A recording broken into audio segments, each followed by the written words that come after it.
څنګه چې تاسو ته پته ده چې د بالاماڼۍ تاڼې په حدود کې د سټریټ کرایم واقعیات زیات شوي، افسرانو د دې نوټس اخیستی دی او د دې تاڼې اس ایچ او عبدالحمید خان لاین حاضر کړی دی او شهریار خان د دې تاڼې نوی اس ایچ او تعینات کړی دی. تاسو ته به یاد وي تقریبا 2 هفتې وړاندې د بالاماڼۍ تاڼې په حدود کې شوکمارانو د یو سټوډنټ نه موبایل اخیسته، هغه ته منډه والې و، هغې بیا ویشتې و، هغه سټوډنټ مړ و. دغه نه زیات علاوه مطلب وروسته هم دا واقعیات په دې تاڼې په حدود کې ډېر زیات کېدل. سی سی پی او پېښور چې کوم دی هغه حمید خان له ټایم ورکړی چې دغه ملزمان دې ګرفتار کړي، دغه سټوډنټ چې مړ کړی دی خو اوسه پورې ګرفتار نه شو.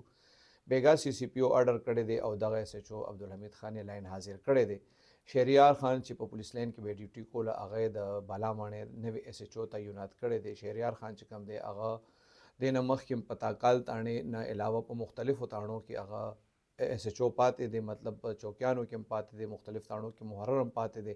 مخکې چې کوم دی هغې هم ښه کارکردګي په مختلفو ځایونو کې کړې ده. اوس یې هغې له خاص دا ټاسک ورکړی دی چې یاره په دې علاقې کې د سټریټ کرایم چې کوم دی هغه کم شي.